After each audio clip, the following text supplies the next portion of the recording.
Alrighty, so now we're gonna talk about the introduction to role play. Now, those of you who have acknowledged that you're role players, you know what I'm speaking of. Role playing is the definition of it's the considering of actions and thoughts in an imagined reality that may or may not be similar to the one that we currently inhabit. In other words, you could play a role play game where you are literally playing somebody in another town doing exactly what you're doing in your real life, and just imagine how that outcome might be different. It's a marriage, if you will, of some physical reality with cultural influences and personal motivations that adjust by the player's will. And so when we speak of the Nykos Launchpad, what we're really talking about is a role-playing mechanism whereby you create the world and the persona and the reality that you want to engage with in your own life, and you play yourself into it by playing the role. Now, there are those that would look at what I'm saying and try to equate it to the, if you will, fake it till you make it aspect. Well, in this case, I'm acknowledging that we are not that person when we take on the role. We aren't. Instead, we are playing the role so that we become more familiar with it, so that when it comes to the time when we can step into it, we'll already have the skills and the affinity for that position should we get there.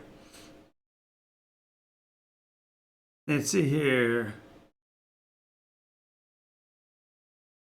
Interesting mythical. I'll answer that in a moment.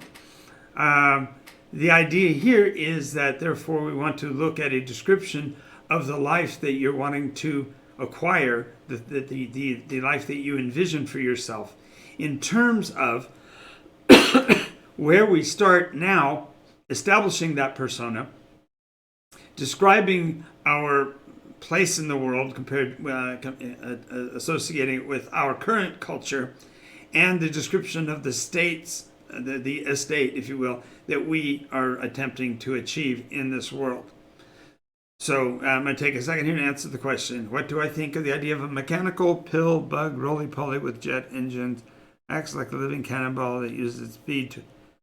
That sounds amazing. That sounds like a great monster element. I would ask where the engines developed. Are they biological or are they mechanical? Is this pill bug or roly-poly with jet engines, is it a construct? Could certainly be, especially if you take into account, for example, rotational velocity, that the jet engines take it to forward direction, and then the orbital rotation dissipates the heat over the friction over the nose, and therefore continues the acceleration process. That might be interesting. And for the attack or defense rolls, my biggest challenge with that has been the role play mechanism of games like Dungeons and Dragons, where the numbers become arbitrary because the agility... Okay, biomechanical. Oh, okay. Yeah, so why not? As a matter of fact, you can make it so that the launch velocity could be by an external, for example, a rail gun or whatever. If they're mechanical, they might be magnetic, and you could therefore fire them off of a rail cannon to give them higher velocity to start with. And that way, the rotational velocity would also help to dissipate the damage when they go in. Because that way, your impact, therefore, is rotational, and therefore you might have a magic bullet effect. Who knows?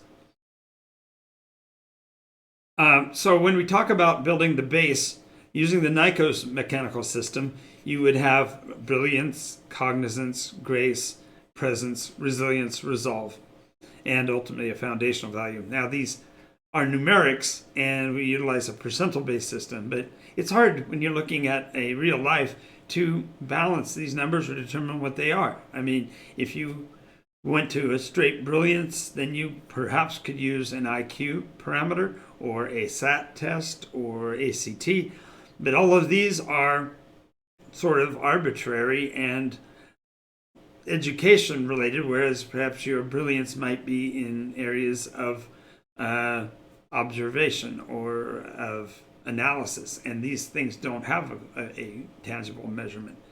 So it becomes a matter of you as a participant to kind of do the hard work we've talked about in previous episodes about doing the hard work of determining what these numbers would be. Now, mechanically, from the standpoint of the actual NycosRPG game, generally these numbers are arbitrarily chosen to be somewhere between 25 and 55, with very few of them getting above that, at least initially. And that's because most of the time our lives are rather broad spectrum. We aren't necessarily only brilliance. We might also have some awareness or cognizance. We will certainly have at least some level of grace or whatever. But these numbers provide you with just a way of determining the base values. And in most cases, we don't actually role play these mechanisms because it's hard to play something that you're not. And so therefore, instead, we want to look at them almost like a graduated growth list. So these are the topographical points that we're going to build the landscape that is our life out of, if that makes sense.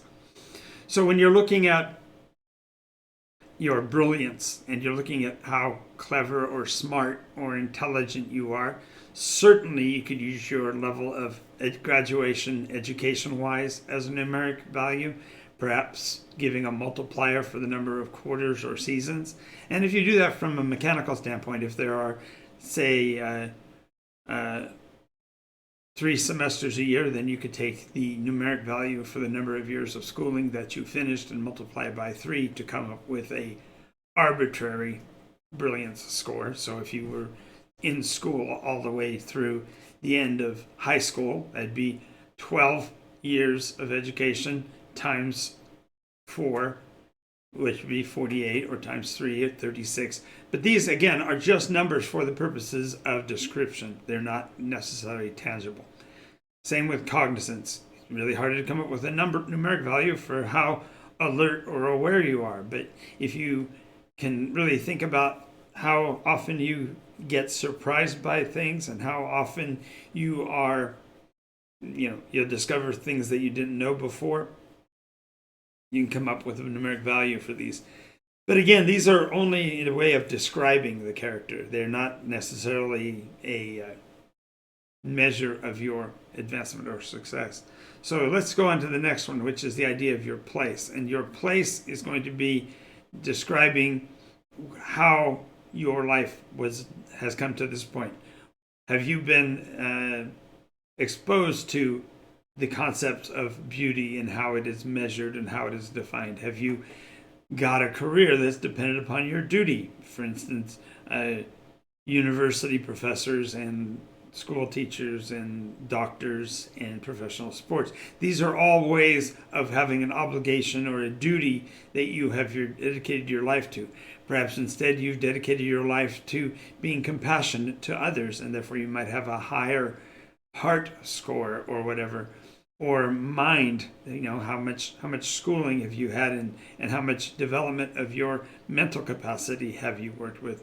What about your social culture? How far up in the social standings are you? And how many things you have? What kind of blessings have you had in those areas? All of these generate places for you from which you can draw skill, because your cultural origin is going to give you a leg up, if you will, on skill choices that you may not have had otherwise. Then finally, we come down to the idea of describing your state. And again, the state is a measure of the things that you hold valuable. In a way, they're sort of defining what you consider to be of worth for the purposes of your work in life. Do you measure your successes in terms of accomplishments, what you have done, what kinds of awards you've won, what kinds of certificates you've earned, what kind of classes have you advanced? This is one way of doing accomplishments. Sales records, sales objectives, management goals, personnel objectives.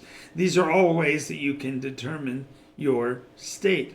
Perhaps instead you're more concerned with the way things are in terms of appearance. Maybe you're a gardener or a painter or a sculptor.